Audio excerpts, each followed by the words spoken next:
누구를 선택하느냐에 따라서 평생을 좌우하는 거예요. 또 신앙도 마찬가지예요. 많은 종교가 있고 많은 신들이 있는데 어떤 신을 선택하느냐에 따라서 이 생은 물론이요 내세까지도 좌우돼요. 그래서 저는 오늘 선택에 대해서, 그런데 우리가 예배 드릴 때마다 사도신경을 외우면 본디오 빌라도가 나와요. 근데 그 빌라도가 오늘 본문에 보면 유다 5대 총독입니다. 로마의 5대 총독인데 원래 총독의 임기가 5년에서 6년입니다. 그런데 이 빌라도는 아주 간사한 사람이고 악독한 사람입니다. 그래서 자기의 정치 생명을, 자기 정치를 위해서, 자기 출세 명예를 위해서 지금 법을 무시하고 양심을 무시하고 또 심지어는 이게 많은 사마리아의 학대 사건으로 인해서 결국은 그가 총독을 10년 해요. 10년 하고 나중에 자살을 해요. 그래서 이 빌라도는 잘못된 선택을 통해서 일시적으로 성공한 것처럼 출세한 것처럼 보였지만 결국은 끝이 비참하게 끝나버립니다. 나는 오늘 이 본문을 통해서 빌라도의 잘못된 선택, 자, 옛날이나 지금이나 대통령에게는 사면권이 있습니다. 특별 사면입니다. 그래서 광복절 특별 사면, 또 성탄절 특별 사면, 이렇게 특별 사면은 죄수들에게 죄를 용서해주고 탕감해주는 것입니다. 유대에도 이스라엘에도 6월절 명절에 특별 사면하는 그런 전례가 있습니다. 그래서 빌라도가 이제 바나바와 예수와 바나바 둘 중에 한 사람을 선택해라, 특별 사면하겠다, 이런 것입니다. 그런데 분명히 그 아내, 빌라도의 아내가 꿈을 꾸고 이제 예수를 사면해라 라고 충고를 했습니다. 그럼에도 불구하고 그는 군중들이 바라바를 놓아주고 예수를 십자가에 못 박아라 라고 군중들의 애침에 그는 굴복하고 말았습니다. 자, 그래서 빌라도의 잘못된 선택은 크게 세 가지로 설명할 수 있습니다. 첫 번째는요, 빌라도는 분명히 우리 오늘 본문 읽은 본문에도 보면 예수님이 죄가 없는 걸 압니다. 예수님이 잘못이 없어요. 그리고 유대인들의 시기로, 바리새인과 서기관들의 시기 질투로 예수님을 고발한 줄도 알고 있습니다. 그럼에도 불구하고 자기의 정치 생명, 자기의 명예를 유지하기 위해서 그는 군중들의 비율을 맞추는 것입니다.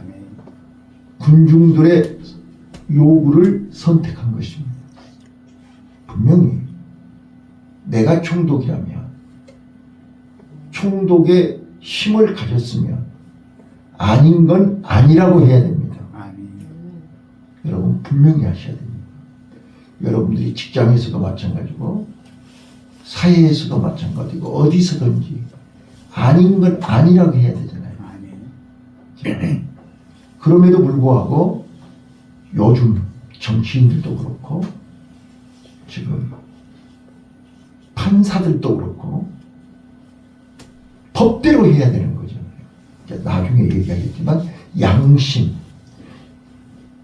자, 빌라도는 양심을 버렸습니다.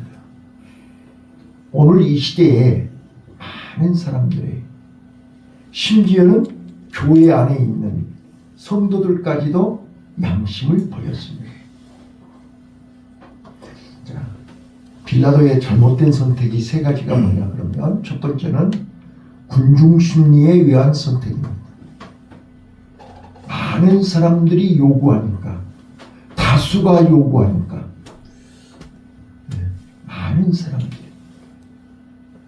많은 사람들의 힘을 등에 업고 요즘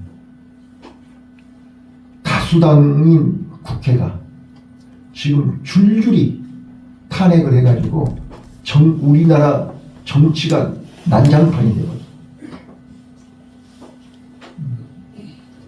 다수에 의해서 움직이면 반드시 문제가 생깁니다. 빌라도가 잘못 선택한 것 첫 번째요. 다수의 군중의 소리를 듣고 군중의 요구를 충족시키기 위해서 죄 없는 예수를 십자가에 못 박게 내던졌습니다. 그리고 자기는 뭐라고 해요? 나는 아무 죄가 없으니까 나는 손을 씻으면서 자기 손을 씻으면서 나는 아무 죄 없다? 천만의 말씀이에요. 자, 저는 가장 염려되는 게 그거예요. 자, 이제 내일 모레 이제 헌법재판소에서 가부간의 판결이 나잖아요. 그러면 이미 우리나라는 둘로 나눠져 있어요. 그렇잖아요? 둘로 나눠져 있어요. 그러면 이쪽이 되든 이쪽이 되든 한쪽은 승복을 해야 되는 거잖아요. 근데 아무리 봐도 승복할 것 같지가 않아. 그러면 또 시끄러워져요. 이게 문제인 거예요. 지금 온 국민을 둘로 나눠놨어요. 전에는 전라도 경상도를 나눠놓더니 이제는 완전히 좌우로 나눠놨어요. 이게 말세의 징조입니다. 우리가 이걸 아셔야 돼요. 극자, 극우 뭐 이런 거. 그래서 성경은 좌로나 우로나 치우치지 마라 그런 거예요. 이해되셨죠? 내가 카레를 맛있게 잡술 때부터 알아봤어. 조금만 참으세요. 조금만 참으세요. 선택을 잘 하셔야 된다니까. 자, 순간의 선택이 여러분 은혜 받는데 결정이 됩니다. 선택을 잘 하세요. 자, 두 번째 빌라도는 자기 출세를 위해서. 자, 여러분 요한복음 19장 12절에 똑같은 내용이에요. 배경이 똑같은 내용인데 요한복음 19장 12절에서 이게 백성들이 이렇게 얘기해요. 너 만약에 예수를 십자가에 못 박게 허락 안 하면 너는 가이사의 충신이 아니고 너는 반역자야. 그러니까 반드시 로마 황제의 충신이 되려면 예수를 십자가에 못 박아야 돼. 이게 군중의 소리였어. 자, 오늘 우리는 가짜 뉴스에 속으면 안 됩니다. 가짜 뉴스에 속으면 안 돼요. 네, 정신 차리셔야 돼요. 제가 그저께 어떤 분을 만나서 같이 식사하면서 내가 그랬어요. 나 전라도 사람인데요. 진짜로 전라도 당신 지겹게 밉다 그랬어요. 이건 아니다. 그래서 다 똑같은 전라도라고 해서 다 싸잡아서 얘기하지 마라 그랬어요. 이건 아니다. 자, 봐보세요. 지금 빌라도는 아닌 건 아니라고 해야 된다니까요. 그런데 네가 예수님을 십자가에 못 박지 않으면 너는 총독으로서 황제에게 반역자라는 거예요. 반역자예요? 아니잖아요. 자, 분명히 분명히 아셔야 돼요. 빌라도는 자기 명예, 자기 자리 지키기 위해서 잘못 선택을 한 거예요. 오늘 나와 여러분이 조금 이따가 얘기하겠지만 양심의 가책을 느끼지 못하면, 양심을 놔버리면 잘못 선택할 수밖에 없어요. 그래서 세 번째가 이제 제가 오늘 얘기하려고 하는 양심을 예면한 선택이었다는 거예요. 자, 분명히 14절에 예수에게 무슨 죄가 있냐, 본인이 조사해 봤잖아요. 본인이 확인해 봤잖아요. 본인 눈으로 똑똑히 봤잖아요. 예수가 십자가에 못 박힐 사형수가 아니라는 거예요. 이제 많은 전문가들이 지금 내일 이제 국무총리 탄핵을 발표할 텐데 99% 복귀한다. 왜? 시작이 처음부터 잘못됐기 때문에. 네. 그게 모든 전문가들의 의견이에요. 자, 오늘 우리가 처음부터 잘못된 거예요. 예수가 무슨 죄가 있냐고요. 그런데 군중들이, 바리새인과 서기관들이 앞세워서 가짜 뉴스를 퍼뜨리면서 거짓 증인들을 앞세워가지고 예수를 십자가에 못 박으라는 거예요. 자, 저는 그래서 오늘 이 사순절 기간 동안에 양심이 회복되시기를 바랍니다. 아멘. 자, 빌라도가 잘못 선택하게 된 배경이 뭐라고요? 양심의 선택을 하지 못했어요. 자, 저는 오늘 여러분들에게 양심에 대해서 성경은 뭐라고 얘기한가를 말씀을 드리려고 해요. 자, 여러분, 양심은 이 국어사전에 보니까요, 이렇게 써졌어요. 자기의 행위에 대하여 옳고 그름을 판단하고 바른 말, 행동을 하려는 마음을 양심이라고 해요. 다시 한번요. 내가 옳고 그름을 판단해가지고 바른 말, 바른 행동을 하려고 하는 마음이 양심이라니까요. 그러면 양심이 고장나고 양심이 마비되고 양심이 병들면 어떻게 되는 거예요? 옳고 그름을 판단을 못하는 거예요. 그리고 좋은 길로 가라는데 엉뚱한 길로 가는 거예요. 살 길로 가라는데 죽을 길로 가는 거예요. 눈을 뜨라는데 눈을 감고 있는 거예요. 양심이 병들어서 그런다. 옳고 그름이 판단이 안 되는 거예요. 자, 성경에는 양심의 종류가 무려 8가지나 있어요. 자, 첫 번째요. 깨끗한 양심이 있어요. 여기 디모데전서 3장 9절, 히브리서 10장 22절에 보면 깨끗한 양심이 있어요. 그러면 반대가 무슨 양심이에요? 네? 깨끗한 양심의 반대가 뭐예요? 더러운 양심이 있다니까요. 자, 더러운 양심을 깨끗한 양심을 하려면 어떻게 해야 돼요? 자, 우리 안주 집사님, 세탁기로 빨면 될까요? 네, 빨래방 하시니까 빨아버리면 될 것 같죠. 옷은 빨면 되지만 양심은 빨 수가 없잖아요. 자, 그래서 십자가의 보혈로 씻어야 돼요. 아멘. 믿습니까? 아멘. 그래서 너희에게 여기 디모데전서 3장 9절에 깨끗한 양심에 믿음의 비밀을 가진 자라야 할지니, 깨끗한 양심, 이 깨끗한 양심은 날마다 어린 양의 피, 예수 그리스도의 피로 씻어야 돼요. 자, 두 번째요. 두 번째, 선한 양심이 있어요. 선한 양심. 디모데전서 1장 5절. 이 교훈의 목적은 청결한 마음과 선한 양심과 거짓이 없는 믿음에서 나오는 사랑이거늘. 선한 양심. 또 히브리서 13장 18절에요. 우리를 위하여 기도하라. 우리가 모든 일에 선하게 행하려 함으로 우리에게 선한 양심이 있는 줄 확신하노니.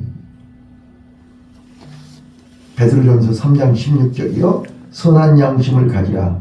이는 그리스도 안에 있는 너희의 선행을 욕하는 자들로 그 비방하는 일에 부끄러움을 당하게 하려 함이니라. 선한 양심이요.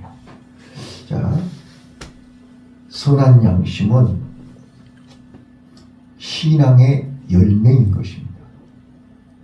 그래서 깨끗한 양심과 선한 양심은 예수 그리스도의 십자가의 보혈에 씻음을 받고 그 십자가의 보혈의 열매가 선한 양심입니다.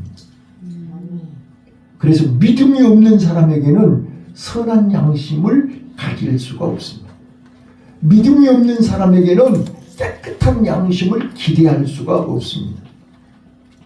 그래서 예수 믿는 사람들이 이 마지막 때에 최후의 보루가 되는 것입니다. 그래도 그나마 예수 안에 있는 자들이 옳고 그름을 판단하는 양심이 있다 그 말이에요. 해야 되는지 안 해야 되는지, 가야 되는지 안 가야 되는지, 먹어야 되는지 안 먹어야 되는지 이걸 판단할 수 있어요. 자, 그 다음에요. 세 번째, 착한 양심이 있습니다. 자, 깨끗한 양심, 선한 양심, 착한 양심. 디모데전서 1장 19절. 믿음과 착한 양심을 가지라. 어떤 이들은 이 양심을 버렸고 그 믿음에 관하여는 파선하였느니라. 착한 양심. 자, 선한 싸움의 도구는 믿음과 착한 양심으로. 착한 양심은 선한 양심과 깨끗한 양심과 똑같은 의미인 것입니다. 그래서 우리는 날마다 예수 안에서 말씀으로 우리의 몸과 마음과 생각을 우리는 지켜야 되는 것입니다. 말씀이 아니면 우리 생각을 지킬 수가 없어요. 우리 마음을 지킬 수가 없어요. 그 다음에 네 번째요. 이게 청결한 양심이에요. 다 비슷비슷한 것 같지만 성경에 나의 밤낮 간구하는 가운데 쉬지 않고 너를 생각하여 청결한 양심으로 조상적부터 섬겨오는 하나님께 감사하고. 디모데후서 1장 3절이에요. 청결한 양심. 청결한 양심은 디모데가 조상으로부터 물려받은 하나님 앞에서 흠도 없고 티가 없는 양심을 얘기하는 거예요. 허물이 없다는 거예요. 약점이 없다는 거예요. 네. 우리 청결한 양심을 소유하시기를 바라요. 자, 그 다음에 이제 다섯 번째, 성경은 약한 양심이 있다는 거예요. 양심이 약해. 강한 양심이 있고 약한 양심이 있는데 약한 양심. 자, 고린도전서 8장 12절이요. 이같이 너희가 형제에게 죄를 지어 그 약한 양심을 상하게 하는 것이 곧 그리스도에게 죄를 짓는 것이다. 자, 오늘 우리가 약한 양심을 가지면 말 한마디에 흔들려요. 말 한마디에 울고 웃고 해요. 말 한마디에 상처받아요. 말 한마디에 쉽게 넘어져 버려요. 자, 오늘 우리는요, 내 양심이 약한 양심을 고치시기를 바라요. 그래서 여기 고린도전서 8장 10절에요. 사도 바울이 이렇게 얘기해요. 지식 있는 네가 우상의 집에 앉아 먹을 것을 누구든지 보면 그 믿음이 약한 자들의 양심이 담력을 얻어 우상의 재물을 먹게 되지 않겠느냐. 자, 약한 믿음, 약한 양심을 가진 사람들은 목사님이 저렇게 하니까 나도 따라서는 거야. 장로님이 저렇게 하니까 나도 따라서는 거예요. 집사님이 저렇게 하니까 나도 따라서는 거예요. 쉽게 넘어진다고 말이에요. 따라간다고 말이에요. 요즘 말로 따라쟁이가 되는 거예요. 양심이 약하면. 근데 좋은 것을 따라가야 되는데 꼭 못된 것을 따라가는 거죠. 이러시면 안 됩니다. 이러시면 안 되는 거예요. 자, 그래서 이제 6번째, 더러운 양심이 있어요. 이제 약한 양심이 더러워지는 거예요. 자, 디도서 1장 15절. 깨끗한 자들에게는 모든 것이 깨끗하나 더럽고 믿지 아니한 자들에게는 아무것도 깨끗한 것이 없고 오직 저희 마음과 양심이 더러운지라. 양심이 더러워져 버려요.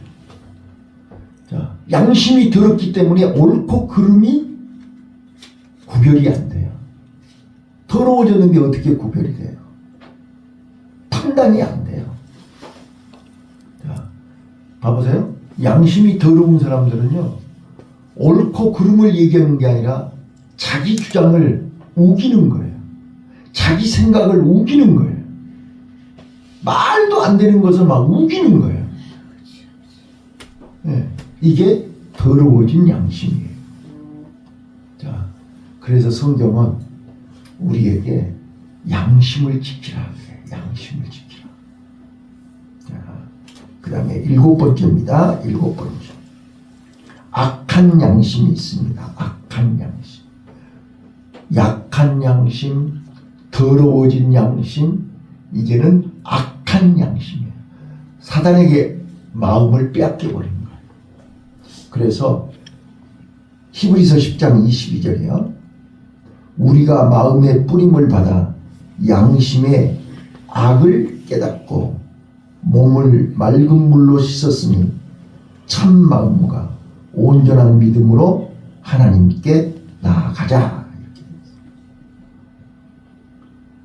오늘 아담의 피를 이어받은 우리 인간들은, 타락한 인간들의 마음은 이제 이 악한, 자 봐봐요.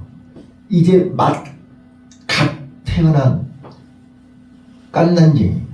자, 우리 수빈이도 마찬가지. 엄마, 할아버지, 할머니가 무슨 거짓말을 하고 시켰나요? 가르쳐 줬나요? 그런데 누가 가르쳐 준 적도 없는데 거짓말을, 가르쳐 준 적도 없는데 악을 행해요. 자, 오늘 우리 원죄를 가지고 태어난 모든 인간들은 우리 양심이 악해져 있다. 그래서 태어나자마자부터 누가 가르쳐주지 않아도 스스로, 봐봐요. 오리는 물 보면 물로 가요. 죄인은 죄가 있으면 좋아서 어쩔 줄을 몰라요. 자기 죽을 줄 모르고. 봐봐요. 우리 여름밤에 불 켜놓으면 막 벌레들 온 거 봐요. 불 속에 뛰어들어요. 죽을 줄 모르고. 악한 양심이요. 그 다음에 마지막 8번째요. 디모데전서 4장 2절에 보면 화인 맞은 양심이 있어요. 화인 맞은 양심이 뭐예요? 화인이란 말은 새 도장에 불을 달아서 지지는 거죠. 네?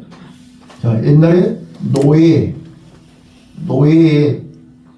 불도장을 찍어서 화인을 찍었어요. 너는 내 거야.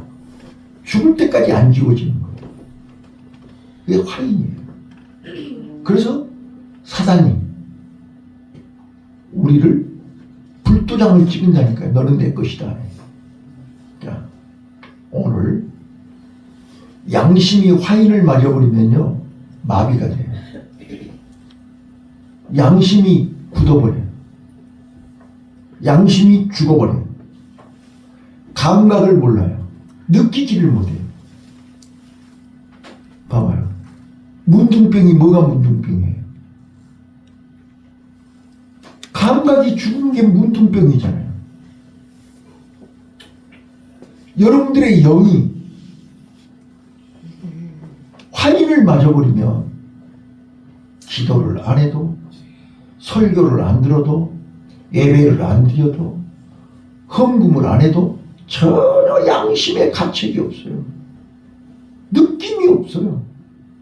주일날 딴짓을 해도 여러분 제가 제발 부탁하는데요. 내가 여러분 앞에 얼마나 더 설교할 수 있을지 몰라요. 예. 이 주일날 예배를 안 드리고 하나님 앞에 헌금을 안 하고 하나님 앞에 봉사를 안 하고 우리는 다 하나님 앞에 가서 심판받아야 되잖아요. 하나님은 여러분들의 행한 대로 기록하고 계시잖아요. 누구 보면 오고 안 보면 안 오고 그거 아니잖아요. 하나님은 지금도 살아계셔서 지금 이 시간에도 보고 계시잖아요. 하나님의 눈이 보고 계시고 하나님의 귀가 듣고 계시고 하나님이 다 기록하고 계시잖아요.